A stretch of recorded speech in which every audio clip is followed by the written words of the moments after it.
اللهم صل على محمد وعلى آل محمد كما صليت على إبراهيم وعلى آل إبراهيم إنك حميد مجيد. اللهم بارك على محمد وعلى آل محمد كما باركت على إبراهيم وعلى آل إبراهيم إنك حميد مجيد. তুমি কতই দিলে রতন ভাই বেরাদার পুত্র স্বজন, ক্ষুধা পেলে অন্ন যোগাও, মানি চাই না মানি খোদা, তোমার মেহেরবানি খোদা, তোমার মেহেরবানি। সবাই জোরে আওয়াজ করে বলুন, সব কার মেহেরবানি? আমরা একটু তার জিকির করে নেই, লা ইলাহা ইল্লাল্লাহ, লা ইলাহা ইল্লাল্লাহ।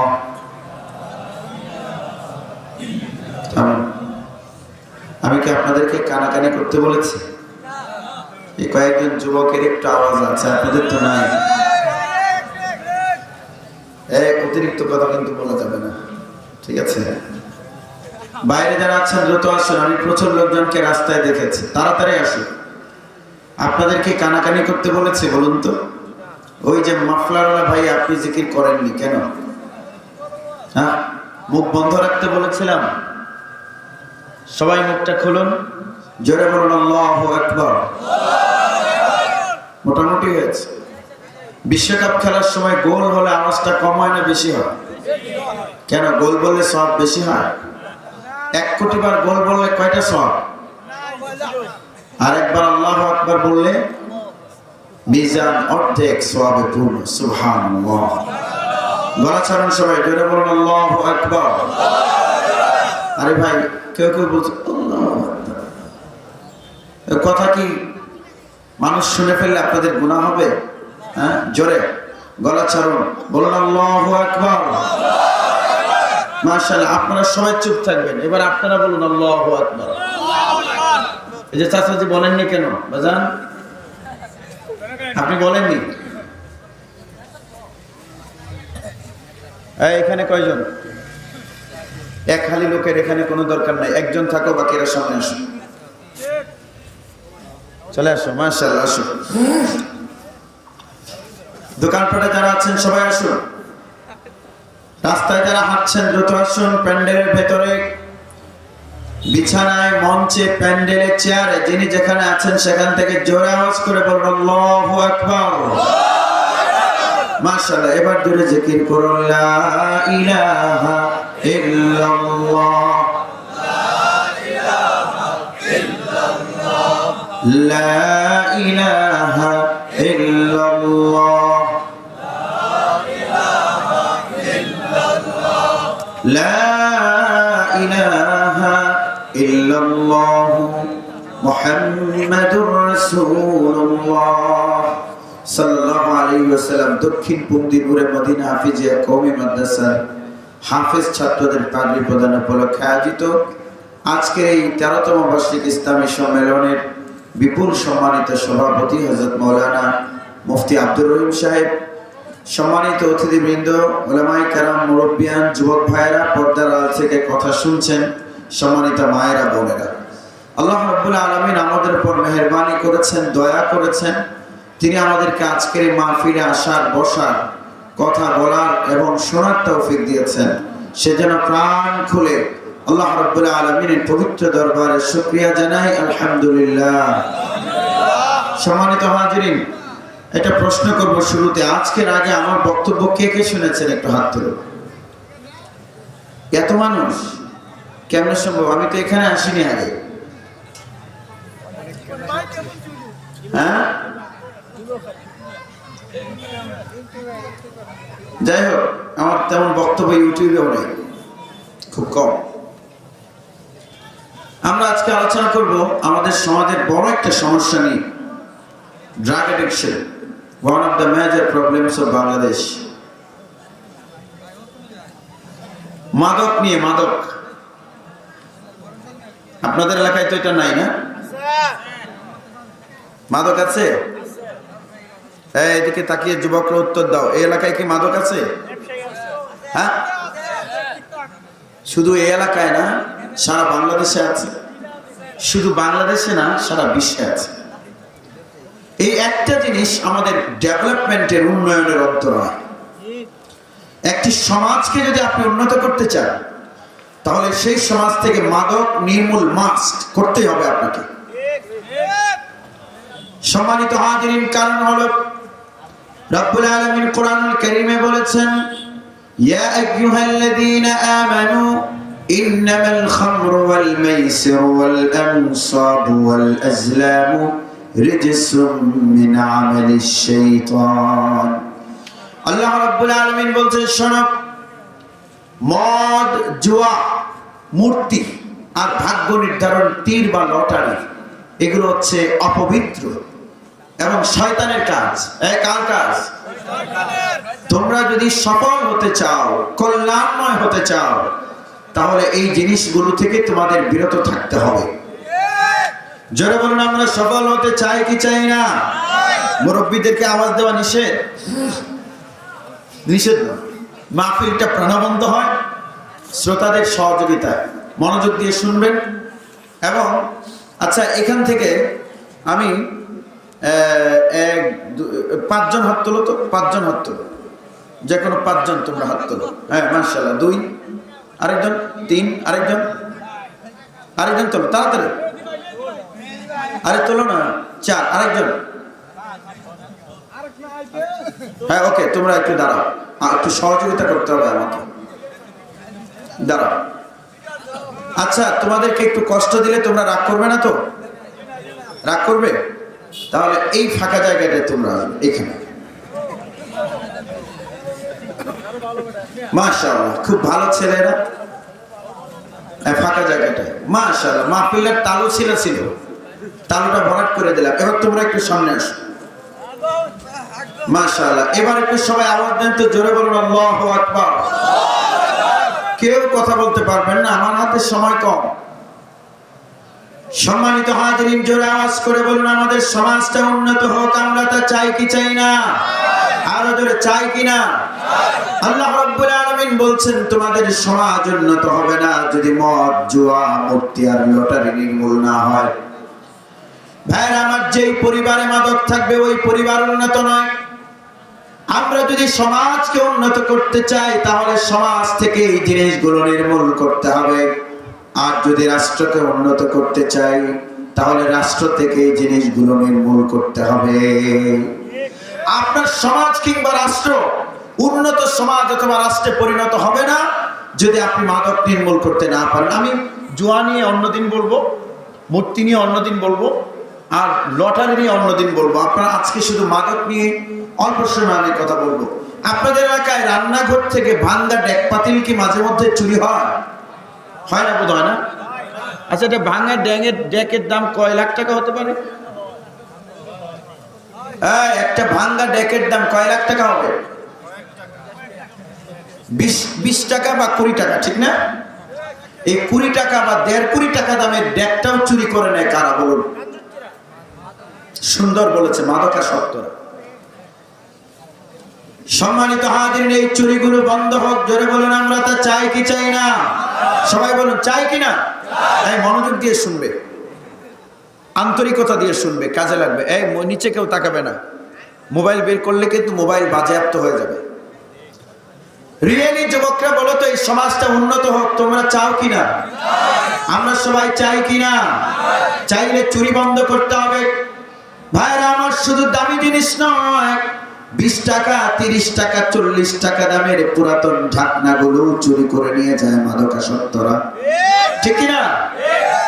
ঢাকায় আমার যে বাসা আছে ওই বাসার যে কেয়ারটেকার ও কয়েকদিন পরে পরে বলে যে হুজুর গেটের বাইরের বাল্ব থাকে না, এগুলো কারা নেয়? গাঁজাখোররা। এখন আপনারা বলুন এই চুরিগুলো বন্ধ হওয়ার দরকার আছে না নাই? এই চুরি যদি বন্ধ করতে হয় জোরে আওয়াজ করে বলুন, আগে কি বন্ধ করতে হবে? আরো জোরে, কি বন্ধ করতে হবে? মাদক বন্ধ করতে হবে। শুধু চুরি নয়, ডাকাতিও হয় মাদকের কারণে। 7 বছর আগে আমাকে ডাকাত ধরেছিল ভৈরব, নাজমুল হাসান পাপন আছে না, ওর এলাকায় দুনিয়ার সব পদ বেড়া রয়েছে, এমপি আবার মন্ত্রী আবার বিসিবি সভাপতি, সব খায় আলতো গেলে। নিজের এলাকার মানুষের সিকিউরিটি নাই, নিরাপত্তা নাই। কিশোরগঞ্জে সবচেয়ে বেশি ডাকাতি হয় ভৈরবে। এই ডাকাতি বন্ধ করার দায়িত্ব কার? এমপি সাহেবের দায়িত্ব নাই? এখন তো এমপি গিরি গেছে, আমও গেছে, বস্তাও গেছে, ঠিক না? আপনারা বস্তা কই না, সালা কইন, যেটাই কই না, কি গেছে। কিন্তু সম্মানিত হাজিরিন, মনোযোগ দিন, আমাকে ধরেছে ডাকাত, বেঞ্চ ফেলে রেখেছে রাস্তার মাঝখানে। ড্রাইভারকে বললাম থামিয়ে বেঞ্চটা সরাও। এই যুবকরা তোমরা ভেতরে আসো, তাড়াতাড়ি আসো, 4 জন আসো, 5 জন এখানে, সবাই আসো। লজ্জা করছে নাকি তোমাদের? মাহফিলটা তোমাদের, তাড়াতাড়ি আসো। একটু ওইদিকে গেলে কিন্তু আমি ধরিয়ে আনবো, তখন আরো 2 জন করে নিয়ে আসতে হবে। কি বলেন আপনারা, ঠিক না? মাহফিল তো তোমাদের, আমি বক্তা মানুষ, একটু পরে আরেক জায়গায় গিয়ে ওয়াজ করবো, আরেক জায়গায় করে আসছি ওয়াজ। তোমাদের তো মাহফিল একটাই, তোমাদের মাহফিল তোমাদের সফল করতে হবে। সম্মানিত হাজিরিন, বেঞ্চ সরানোর জন্য গাড়ি থামালাম। থামাতেই 10, 15, 20 জন মিলে রামদা হকি স্টিক বন্দুক নিয়ে আমার গাড়ি ঘেরাও করে ফেলেছে। এরা কারা? ডাকাত। তো আমার গাড়ি, আমি পেছনের সিটে ছিলাম, সামনের সিটে আমার খুব সুঠাম দেহি এক মুসল্লিকে নিয়ে গিয়েছিলাম। ওই দিন পাগড়ি টাগড়ি বাঁধা। ওরা ওই মুসল্লিকে দেখে মনে করেছে তিনি বড় হুজুর। ওই মুসল্লির কাছে যা ছিল সব নিয়ে গেছে, ড্রাইভারের কাছে যা ছিল তাও নিছে। আমি মনে মনে কই যা গেছে বড় হুজুরের উপর দিয়ে গেছে। পরে আমি ওই ভৈরবের তৎকালীন ওসি ছিলেন মুজিবুর রহমান, আমার সাথে কানেক্টেড ছিল, ওনাকে ফোন করলাম। উনি আমাকে বললেন হুজুর যে কয়টা নিয়েছে সব কয়টা গাঁজা খায়। এবার বলুন ডাকাতির সাথে মাদকের সম্পর্ক আছে না না? সুতরাং আমরা যদি ডাকাতি বন্ধ করতে চাই জোরে বলুন আগে কি বন্ধ করতে হবে? এই মাদকের কারণে হত্যা হয়, মাদকের টাকার জন্য সন্তান বাবাকে মেরে ফেলেছে, এরকম নজির বাংলাদেশে আছে না নাই? আবার নিকলিতে বাবাও সন্তানকে মেরেছে। কেন জানেন? এইটা সেটা চুরি করে নিয়ে যায়, পরে বাপের কাছে বিচার আসে, কত ভর্তুকি দেবে, দিতে দিতে পরে ছুরি দিয়ে ছেলেকে জবাই করে ফেলেছে। সম্মানিত সবাই ভেতরে আসুন, মাহফিলটা আপনাদের ভাই, হাঁটাহাঁটি কেন করছেন? দ্রুত আসুন। মুরব্বীরা 2 একজন দায়িত্ব নিয়ে সবাইকে বসিয়ে দিন। আমি যে কয় মিনিট কথা বলি তাড়াহুড়ো করবো না এবং গুরুত্বপূর্ণ কথা বলার চেষ্টা করবো, আপনাদের কাজে লাগবে ইনশাআল্লাহ। যুবকরা বিশেষ করে যে যেখানে আছে দ্রুত চলে আসো। আবার জোরে বলুন আল্লাহু আকবার। মাশাআল্লাহ। সম্মানিত হাজিরিন, যেই কথাটি বলছিলাম, ওই যে বাবা সন্তানকে মারলো, জোরে বলুন কিসের কারণে? মাদকের কারণে নারী নির্যাতন হয়, হয় কি হয় না? বাংলাদেশে এই দক্ষিণ উত্তর পশ্চিমাঞ্চলে এক এমপি সাহেবের বাসায় আমাকে নিয়ে গিয়েছিল। এমপি সাহেব নিজে রিকোয়েস্ট করে দীর্ঘ সময় ওয়াজ শুনে বললেন যে হুজুর আমার বাসায় যেতেই হবে। গেলাম, যাবার পরে আমাকে নতুন লুঙ্গি দিয়েছে, নতুন একটা জব্বাও দিয়েছে, এভরিথিং ইজ নিউ, টুথপেস্টটা পর্যন্ত নতুন দিয়েছে। আমি মনে মনে ভাবলাম কোন দোকান থেকে সান্দাবাজি করে আনছে আল্লাহ জানে। আমার ভাইয়ের এমপি আমাকে দিয়ে বাইরে আয় যে সিট ডাউন, নো প্রস্তাব ধরলেও বসা দাঁড়ানো যাবে না, বসো, 10 মিনিট পরে তো আমার আলোচনা শেষ হয়ে যাবে। বেশি ধরছে? ডায়াবেটিক আছে? আচ্ছা, যদি বিছনা নষ্ট করার সম্ভাবনা থাকে তাহলে ছুটি, যদি এনে মুখতে দেয় তাহলে পেস লাগতো না? শীতের দিন আরো কাপড় চোপড় নষ্ট হইব। জোরে বলুন আল্লাহু আকবার। উঠলে মনোযোগ নষ্ট হবে, 1 মিনিট করে আপনাদের লস হবে। সম্মানিত হাজিরিন, এমপি সাহেব বাইরে চলে গেলেন। এমপি সাহেবের ছোট একটা বাচ্চা এসে আমাকে বলছেন হুজুর আম্মু আপনার সাথে কথা বলতে চান। আমি বললাম কেন তিনি কথা বলতে চান? আমি এলাও করলাম না, আবার বাচ্চা এসেছে, সে বলছে আম্মু কথা বলতে চান। 2 বার আসার পরে আমি পারমিট করলাম, মহিলাকে বললাম আড়াল থেকে কথা বলার জন্য। তিনি পর্দার আড়াল থেকে আমাকে বলছেন, হুজুর আমার এই সংসারটা ছিল জান্নাতের টুকরা, কিন্তু গত 2 বছর ধরে আমার স্বামী মাদকাসক্ত হয়েছে। রাতে নাইট ক্লাবে যায়, সেখানে মদ খায় আর সারাদিন মদ্যপ থাকে। আমি ভালো কথা বললেও রাগ করে, সন্তানদের সাথে খারাপ আচরণ করে। আমার এই পরিবারটা মাদকের কারণে জাহান্নামের টুকরায় পরিণত হয়েছে। আমি নির্যাতনের শিকার। আপনারা বলেন তো, বাংলাদেশে মাদকের স্বামীর মাদকাসক্তির কারণে শুধু কি ওই মহিলা নির্যাতিত না আরো আছে? আছে না? না, আপনার বোন কিংবা ভাগ্নিও কিন্তু মাদকের কারণে নির্যাতিত হচ্ছে। সুতরাং মাদকের কারণে নির্যাতিত হয়। ভাইরা আমার, মাদকের কারণে ছিনতাই হয়, মাদকের কারণে ধর্ষণ হয়। ঢাকা বিশ্ববিদ্যালয়ের এক ছাত্রীকে ধর্ষণ করা হয়েছিল। ধর্ষণের পর ওইটাকে পুলিশ ধরেছে, রিমান্ডে নিয়েছে। ও বলছে যে আমার তো দোষ নাই, দোষ তো কালো পানির। এই কোন পানির দোষ? কালো পানির। ও বলছে আমার তো কিচ্ছু মনে নাই। এই জন্য ভাইরা আমার, হত্যা, ধর্ষণ, ছিনতাই সব কিছুর সঙ্গে মাদকের সম্পর্ক আছে না? একটি সমাজকে যদি উন্নত করতে হয়, শুধু ফ্লাইওভার বানালে হবে না। আপনার মেট্রো রেল উত্তরা থেকে মতিঝিল পর্যন্ত বানিয়েছেন, টেকনাফ থেকে তেতুলিয়া পর্যন্ত যদি মেট্রো রেল বানান, আপনার টানেল কর্ণফুলী নদীর তলদেশ দিয়ে বানিয়েছেন, সেটা যদি পদ্মা, মেঘনা, যমুনার তলদেশ দিয়েও বানান, আপনার ফ্লাইওভার যদি 2 তলা নয় 200 তলা হয়, কিন্তু আপনার সমাজ থেকে যদি মাদক, গাঁজা, ফ্যান্সিডিল, ইয়াবা, জুয়া এইসব যদি আপনি নির্মূল করতে না পারেন, এই সমাজ টেকসই উন্নত সমাজে পরিণত হবে না। সুতরাং আমার সমাজকে আমরা উন্নত সমাজে দেখতে চাই কি চাই না? চাইলে মাদক নির্মূল করতে হবে। মাদকের অনেক বড় বক্তব্য, আমার এটা 2 ঘন্টা সময় লাগবে এই বক্তব্য শেষ করতে। আমার হাতে সময় নেই বলে আমি স্কিপ করে করে যাব। এই যে তোমরা 4 জন এই জায়গাটা এসো, ফাঁকা জায়গাটা, সাদাটা একদম ফাঁকা।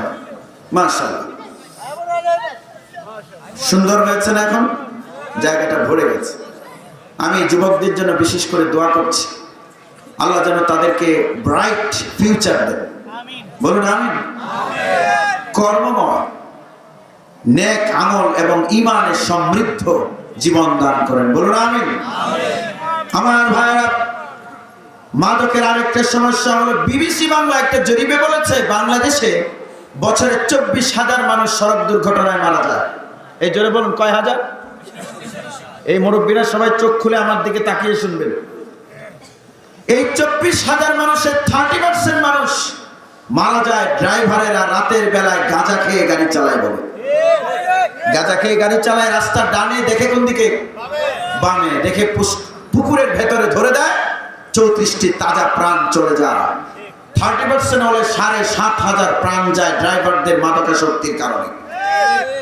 একটু প্রাণ খুলে আওয়াজ করে বলুন ভাইরা আমার, সুতরাং মাদকের কারণে শুধু চুরি ডাকাতি হয় না, অ্যাক্সিডেন্টও হয়। এই অ্যাক্সিডেন্ট বন্ধ হোক আপনারা চান না? চাইলে আগে মাদক নির্মূল করতে হবে। মাদকের অনেকগুলো স্বাস্থ্যগত কুফল আছে, এগুলোর ব্যাখ্যা করতে লম্বা সময়ের প্রয়োজন। কর্তৃপক্ষ আমাকে চাইলেই সময় দেবেন, কিন্তু আমি দুঃখ প্রকাশ করছি, অন্যদিন আমি বলবো সেগুলো কথা। 1 নাম্বার, চোখের পাওয়ার কমে যাবে। চোখটা দিয়েছেন কে? দাঁড় করাবো? তুমি একটু দাঁড়াও তো ভাইয়া, দ্রুত দ্রুত। এই যে হ্যাঁ হ্যাঁ, ওকে, তাড়াতাড়ি তাড়াতাড়ি তাড়াতাড়ি। এটা পরীক্ষা হবে, চোখ দিয়ে ন্যাক আমল করা যায়। এমন একটা ন্যাক আমলের কথা বলো।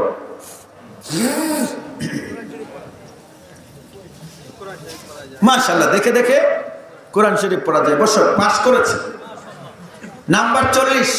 এই যে বলো, নাম্বার কত? আরো নাম্বার রয়েছে। এই যুবকরা দ্রুত আসো। আমি একটা ন্যাক আমলের কথা বলি।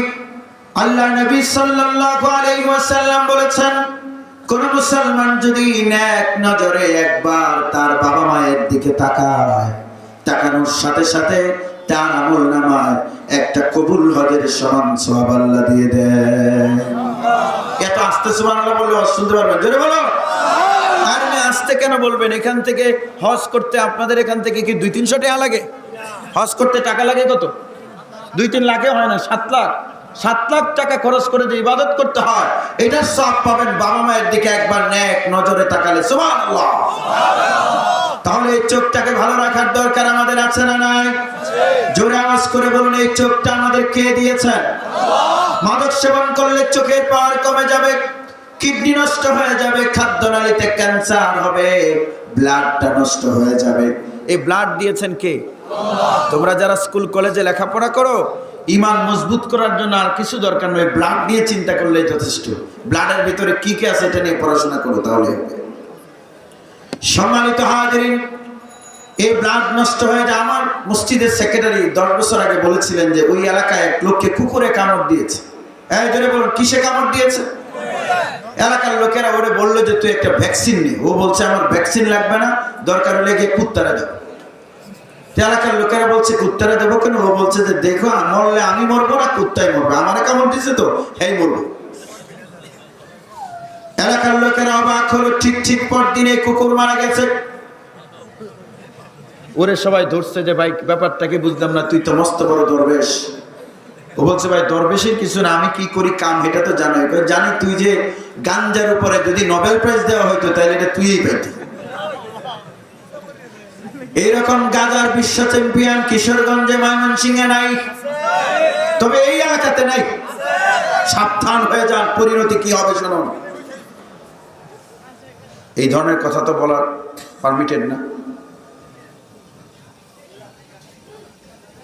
মাহফিল কাউকে কষ্ট দেওয়ার জন্য নয়, ভালো বানাবার জন্য। আমার সাথে সবাই জোরে বলুন, আল্লাহুম্মা সাল্লি ওয়া সাল্লিম ওয়া বারিক আলা হাবিবিকা মুহাম্মাদিন সাল্লাল্লাহু আলাইহি ওয়াসাল্লাম। আমার ভাইরা, ও বলছে যে আমি তো গাঁজা খেতে খেতে শেষ। 1 সপ্তাহ আগে ডাক্তারের কাছে গিয়েছিলাম, ডাক্তার বলেছে আমার রক্ত নাকি বিষ হয়ে গেছে গাঁজা খেতে খেতে। আমি চিন্তা করে দেখলাম আমার রক্ত যদি বিষ হয়ে থাকে তাহলে এই বডিটা তো হিউম্যান বডি নাই, মানব দেহ নাই, এটা তো একটা বিষের পুটলা, ঠিক না? তো বিষের পুটলায় কুত্তায় কামড় দিছে, আমি মরতাম না? কুত্তা মরতো না, আমি মরতাম কেন? আমি তো বিষের পুটলা, নিজেই বিষ। মাদক তোমার ব্লাডকে বিষে পরিণত করবে। আরো বড় সমস্যা হলো, আমার দিকে তাকিয়ে সবাই শোনো, বিবিসি বাংলা কয়েকদিন আগে একটা রিপোর্ট করেছে, বাংলাদেশে পুরুষদের মাঝে ইনফার্টিলিটি বাড়ছে। ইনফার্টিলিটি মানে কি? তোমরা বলো না, ইনফার্টিলিটি মানে কি? বন্ধাত্ব। বন্ধাত্ব মানে কি? সন্তান না হওয়া। আরে ইংরেজি জানো না কিছু তোমরা? সবাইকে খুব স্মার্ট দেখা যাচ্ছে ভাষা। আচ্ছা, না জানলে সমস্যা নেই, ওয়াজের শ্রোতা অর্থে ইংরেজি জানা সত্য না। ইনফার্টিলিটি, বন্ধাত্ব, সন্তান না হওয়া পুরুষদের কারণে বাড়ছে। ওয়াই? আজকের মেডিকেল সায়েন্স অবাক হয়েছে, তোমরা অবাক হবে। এই আপনারা রাস্তায় যারা আছেন, মোবাইল চালাতে চালাতে যাচ্ছেন, চলে আসুন। আমি যে বিষয়ে কথা বলছি আপনারা কেন, অনেক ডাক্তাররাও জানে না এটা। আপনারা কেন, অনেক এই ছোটখাটো ডাক্তাররাও জানে না এগুলো। আমরা তো বিস্তর স্টাডি করি আলহামদুলিল্লাহ। আমি বাংলা লিখি, ইংরেজিতেও লিখি, দেশি পত্রিকাতেও লিখি, বিদেশি পত্রিকাতেও লিখি। লিখতে হলে পড়া লাগে কি লাগে না? স্টাডি করতে হয়। অবাক হবেন, আজকে পুরুষদের মাঝে বন্ধাত্বের সংখ্যা বাড়ছে কেন? কারণ হলো, একটু লজ্জার কথা হলেও বলে দেই, মানুষের যে বীর্য, 1 মিলিলিটার বীর্যে, এই বীর্যে একটা শুক্রাণু কিট, এটা না থাকলে বাচ্চা হবে না। যেটা থাকলে বাচ্চা, এটার শুক্রাণু কিট। এই শুক্রাণুর সংখ্যার একটা স্ট্যান্ডার্ড আছে। তারা বলছে মানুষের একবারের মিলনে বেরিয়ে যাওয়া বীর্যের পরিমাণ হলো 2 মিলিলিটার, কিন্তু সুস্থ মানুষের 1 মিলিলিটার হচ্ছে 1 লিটারের 1000 ভাগের 1 ভাগ। এই 2 মিলিলিটার বীর্য একবারে বের হয়। এই বললাম যে লজ্জার কথা, এরপর ছেলেদেরকে সচেতন করার জন্য বলছি। মেডিকেল সায়েন্স বলছে একজন সুস্থ মানুষের 1 মিলিলিটার বীর্যে সাধারণত 50 মিলিয়ন থেকে 100 মিলিয়ন পর্যন্ত শুক্রাণু কিট থাকে। সুবহানাল্লাহ বলেন। সামান্য একটু বীর্যে দেখা যায় না 50 মিলিয়ন থেকে 100 মিলিয়ন। 100 মিলিয়ন মানে কি বুঝতে পারো? 100 মিলিয়ন মানে 10 কোটি। সুবহানাল্লাহ বলেন। আর 2 মিলিলিটারে থাকে 20 কোটি। তার মানে হচ্ছে তোমার আমার একবারের মিলনে কিংবা স্বপ্ন দোষে বেরিয়ে যাওয়া বীর্যে রব্বুল আলামিন 20 কোটি মানুষ তৈরির উপাদান দিয়ে দিয়েছে। এখন মেডিকেল সায়েন্স বলছে এই বীর্যের শুক্রাণুর সংখ্যার একটা স্ট্যান্ডার্ড আছে, এটা হচ্ছে 15 মিলিয়ন, 15 মিলিয়ন, বেশি আছে, সবার থাকে 50 থেকে 100 মিলিয়ন, কিন্তু এটা যদি 15 মিলিয়নের নিচে নেমে যায় তাহলে বাচ্চা হবে না। এখন আজকে তারা বলছে বাংলাদেশের ছেলেদের বীর্যের শুক্রাণুর সংখ্যা 15 মিলিয়নের নিচে নেমে যাচ্ছে, এবং এই সংখ্যা, এমন ছেলেদের সংখ্যা অনেক বাড়ছে দ্রুত। এর পেছনে কারণ হলো ছেলেরা এখন ড্রাগ নেওয়া শুরু করেছে। সুতরাং আপনার সন্তান যদি মাদকাসক্ত হয় তাহলে আপনার সন্তানের শুধু কিডনি নষ্ট হবে না, শুধু খাদ্যনালীতে ক্যান্সার হবে না, শুধু চোখের পাওয়ার কমবে না, প্রজনন ক্ষমতা কমে যাবে, বিয়ে করাবেন নাতি নাতনির মুখ দেখতে পারবেন না। একটু জোরে আওয়াজ করে বলুন, এই মাদক থেকে সমাজকে রক্ষা করার দরকার আমাদের আছে না না? কিভাবে রক্ষা করা যাবে শুনুন। 1 নাম্বার হলো সন্তানদেরকে কোরআন শেখাতে হবে। কি শেখাতে হবে? হুজুর কোরআন শিখাই না মাদক মুক্ত থাকবো কেমনে? হ্যাঁ, কোরআন হচ্ছে একটা আলো, এই বাতি যে অন্তরে জ্বলে যায় সে অন্তরে মাদকের অন্ধকার ঢুকে না। প্রমাণ নেই।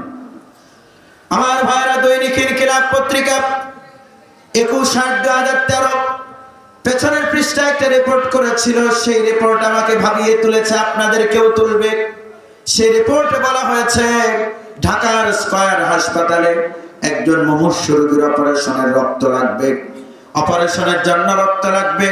প্রাইভেট বিশ্ববিদ্যালয় থেকে 4 জন ছাত্রকে আনা হলো, তাদের রক্ত নিয়ে সেই রক্ত রোগীর শরীরে ঢুকিয়ে অপারেশন করবে বলে, কিন্তু ডাক্তার রক্ত দেখে ঢিল মেরে ফেলে দিয়েছে, বলছে পচা রক্ত, এই রক্তে মাদক আর এইডস এর জীবাণু আছে।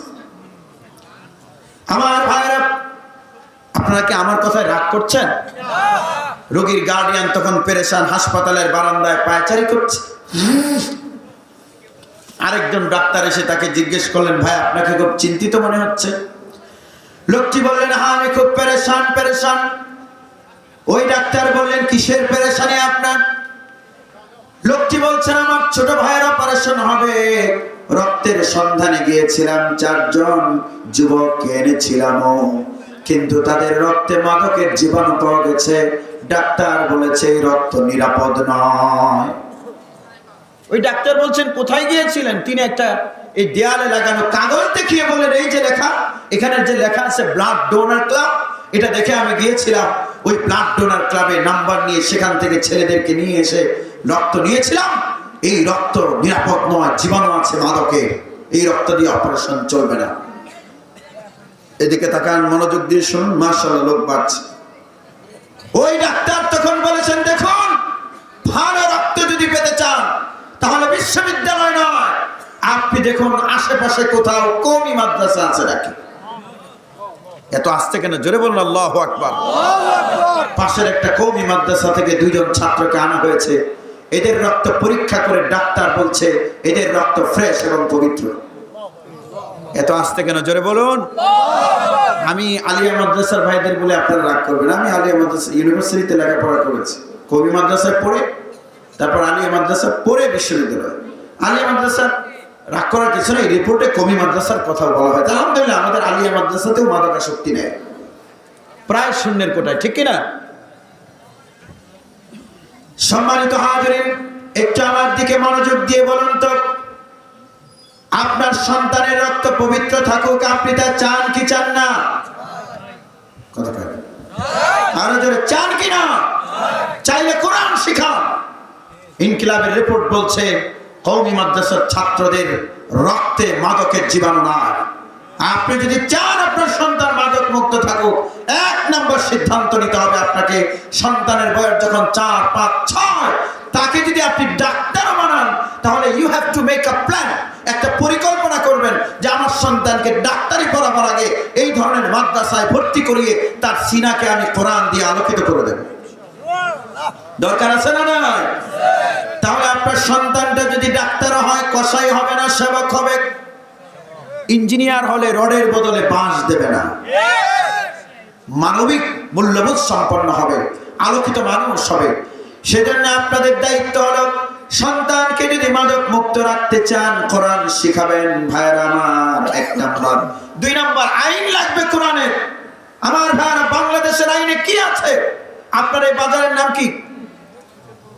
আশপাশে কোনো বাজার নাই? বাজারের নাম বলুন জোরে, দ্রুত। আচ্ছা, পুন্দি নতুন বাজার অথবা পুরাতন বাজার, যেটাই হোক। আপনার পুন্দির নতুন বাজারে বসে যদি কোনো রিক্সা চালক মদ খায়, পুলিশ দেখলে তাকে ধরে নিয়ে যাবে।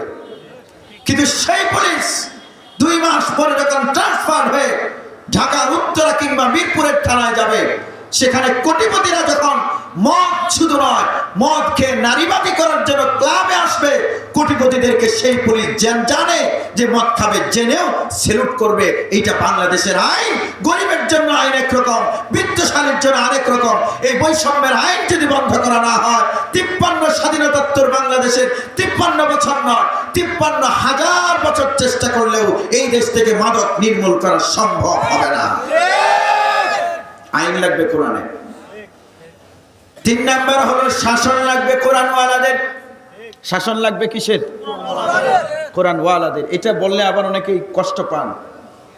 আমার ভাইরা, ঢাকায় আমি বক্তব্য রাখছিলাম, ছেলেরা খুব মনোযোগ দিয়ে শোনো। আমাকে এক লোক বলেছে, কোরআন দিয়ে মাদক নির্মূল আপনারা করে ফেলেছেন কোথায়? পৃথিবীর কোন রাষ্ট্রে করেছেন? আমি বলেছি আমার কাছে প্রমাণ আছে। সেই লোক মনে করেছে আমাকে ছোট মোটো মানুষ, দুর্বল। শোনো, আফগানিস্তানে তালেবান সরকার ক্ষমতায় গেছে 2021 সালের 15 আগস্ট। আফগানিস্তানে যখন তালেবান সরকার ক্ষমতায় গেছে, বাংলাদেশের নির্লজ্জ গণমাধ্যম প্রথম আলো পত্রিকা পর্যন্ত নিউজ করেছিল মাদক ব্যবসা ছাড়তে পারবে না তালেবান। কারণ আছে, কারণ আফগানিস্তানকে বলা হয় পৃথিবীর মাদকের রাজধানী। গোটা পৃথিবীর 80% আফিমের চাষ হয় আফগানিস্তানে। আফগানিস্তানের about 60% people are drug addicted। আমার ভাইরা, সেই আফগানিস্তান মাদকের ছয়লা। আমেরিকা 20 বছর শাসন করেছে, আন্তর্জাতিক আইন দিয়ে আফগানিস্তানকে মাদক মুক্ত করতে পারেনি। কিন্তু তালেবান সরকার যখন ক্ষমতায় গেছে, গোটা পৃথিবীর গণমাধ্যম ব্যঙ্গ করে বলেছিল, হুজুররা ক্ষমতা নিলে কি হবে, গাঞ্জার ব্যবসা ছাড়তে পারবে না। আমার ভাইরা, কিন্তু পৃথিবীবাসী অবাক হয়ে দেখেছে আফগানিস্তান কতটা প্রতিকূল অবস্থায় ছিল। তালেবান যখন ক্ষমতা নেয়, তখন 900 মিলিয়ন মার্কিন ডলার আমেরিকার কাছে আটকা ছিল। আমেরিকা বলেছে, হুজুররা যদি রাষ্ট্র চালায় তাহলে 900 মিলিয়ন মার্কিন ডলার আমরা ফেরত দেব না। আটকে দিয়েছে 900 মিলিয়ন মার্কিন ডলার। আর এই আফগানিস্তানে 2021 থেকে 24 আজ পর্যন্ত পৃথিবীর একটা রাষ্ট্র আফগানিস্তানের তালেবান সরকারকে আনুষ্ঠানিক স্বীকৃতি দেয়নি। তলে তলে সবাই সম্পর্ক রাখছে, কারণ এই রাষ্ট্রটা খনিজ সম্পদে সমৃদ্ধ, কিন্তু আনুষ্ঠানিক স্বীকৃতি দেয়নি। আপনারা বলুন তো, তাহলে তাদের অবস্থানটা সুবিধাজনক না অসুবিধাজনক? অসুবিধাজনক, বাহ্যিকভাবে অসুবিধাজনক। কিন্তু তালেবান সরকার কোরআন বুকে নিয়ে বলেছিল, পৃথিবীর কোন রাষ্ট্রের স্বীকৃতি যদি না থাকে, আরশে আজিমের যদি স্বীকৃতি থাকে, তাদের উন্নয়ন অগ্রগতি কেউ ঠেকাতে পারে না। তাই হলো যে গণমাধ্যম বলেছিল হুজুররা মাদক নির্মূল করতে পারবে না কোরআনের শাসন দিয়ে, গত বছরের এপ্রিল মাসের 4 তারিখ বাংলাদেশের দৈনিক মানবজমিন পত্রিকা রিপোর্ট করে বলেছে, আফগানিস্তানে 95% মাদক নির্মূল হয়ে গেছে। জোরে বলুন আল্লাহু আকবার। আমেরিকা 20 বছরে পারেনি, আফগানিস্তানের আগের শাসকরা পারেনি, কিন্তু কোরআনের আইন দিয়ে, শাসন দিয়ে তালেবান সরকার এখন পর্যন্ত প্রায় পুরো মাদক নির্মূল করে ফেলেছে। তাদের 900 মিলিয়ন মার্কিন ডলার আমেরিকার কাছে আটকা থাকার পরেও, পৃথিবীর কোন রাষ্ট্রের স্বীকৃতি না থাকার পরেও, আমাদের তো রিজার্ভ আটকা নাই। আমাদের বাংলাদেশের তো স্বীকৃতি আছে। সুতরাং আমরা বলতে চাই, এদেশের আলেমদের হাতে যদি দায়িত্ব দেওয়া হয়, 3 বছর লাগবে না, 1 বছরে বাংলাদেশকে আমরা মাদক মুক্ত করে দেখিয়ে দিতে পারবো। শাসনটা লাগবে কোরআনের, আইন লাগবে কোরআনের, শাসন লাগবে কোরআনওয়ালাদের। বাংলাদেশ কোরআনওয়ালাদের শাসনে আসুক। জোরে বলুন, আমরা তা চাই কি চাই না? না চাইলে না চান, আমার কোনো সমস্যা নাই। আপনারা পোলা মানে রক্ত দিছে 24-এ, এর আগে বাপ দাদারা দিছে 71-এ, দাদারা দিছে 47-এ, রক্ত দিতেই থাকবে কয়েকদিন পর পর। কিন্তু মানুষের স্বাধীনতা, অধিকার, নিরাপত্তা নিশ্চিত হবে না। গরু চুরি কমবে না, ডাকাতি কমবে না, মাদক কমবে না, নারী নির্যাতন কমবে না, ঠিক না? আর যদি এই চান্সে কোরআন প্রতিষ্ঠা করতে পারে, কোনো সমস্যা থাকবে না। মাদক নিয়ে কথা, তিনটা কাজ করতে হবে: কোরআনের শিক্ষা, কোরআনের আইন, কোরআনের শাসন। মাদক থাকবে না। এখন আপনারা বলুন এগুলো প্রতিষ্ঠিত হোক, আমরা চাই কিনা? কে কে চান দুইটা হাত উঁচু করে দেখান। লিল্লাহি তাকবীর। মাদক নিয়ে আমি একখানা হাদিস শুনিয়ে শেষ করব। এই তোমরা দুইজন উঠেছো কেন? তোমাদের তো সাহস কম না দেখছি। আমাকে বসিয়ে রেখে উঠেছে। ও আসবে আবার, হাত নাড়িয়ে মনে হয় মুতে ধরছে। খুব মনোযোগ দিয়ে শোনেন। আল্লাহর নবী সাল্লাল্লাহু আলাইহি ওয়াসাল্লাম, আয় শোনো দিকে তাকিয়ে।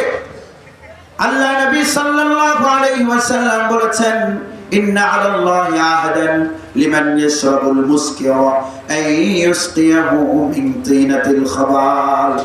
আল্লাহ রাব্বুল আলামিন বলেছেন, আল্লাহর ওয়াদা। জোরে বলুন, কার ওয়াদা? আরো জোরে, ওয়াদা কার?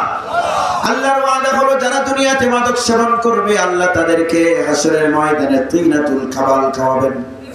সাহাবায়ে কেরাম বললেন, মা হিয়া তিনাতুল খাবাল? তিনাতুল খাবাল জিনিসটা কি? আল্লাহর নবী সাল্লাল্লাহু আলাইহি ওয়াসাল্লাম বললেন, হিয়া আরকু আহলিন নার। এটা জাহান্নামীদের ঘাম, জাহান্নামীদের প্রস্রাব, পায়খানা, পুজ, বিষাক্ত রক্ত। এগুলো খাওয়ানো হবে যারা দুনিয়ায় মাদক সেবন করবে। এক ঝুঁক মাদক সেবন করলে 30 ঝুঁক জাহান্নামীদের পুজ তার গলায় ঢেলে দেওয়া হবে। আরো বিস্তারিত কথা রয়েছে এই পয়েন্টে, 30 মিনিটের মতো। আমি বাকিগুলো অন্যদিন বলবো। আর মাদক ছেড়ে দিলে কি হবে এটা 1 মিনিটে বলে শেষ করব। আল্লাহ নবী সাল্লাল্লাহু আলাইহি ওয়াসাল্লাম বলেছেন, কেউ যদি আল্লাহর ভয়ে মাদক ছেড়ে দেয় তাহলে আল্লাহ তাকে হাসরের ময়দানে জান্নাতি শরবত পান করিয়ে তার কলিজা ঠান্ডা করে দেবে। আমরা হাসরের ময়দানে আল্লাহর কাছ থেকে জান্নাতি শরবত পান করতে চাই কি চাই না? চাইলে আমরা মাদক মুক্ত সমাজ গড়ব, নিজেরা মাদক থেকে দূরে থাকবো, আমাদের সন্তানদেরকে মাদক থেকে দূরে রাখার জন্য কোরআনের শিক্ষা দেব। আল্লাহ আমাদের সবাইকে তৌফিক দিন। সবাই জোরে বলুন আমিন। ওয়া মা আলাইনা ইল্লাল বালাগ। আসসালামু আলাইকুম ওয়া রাহমাতুল্লাহ।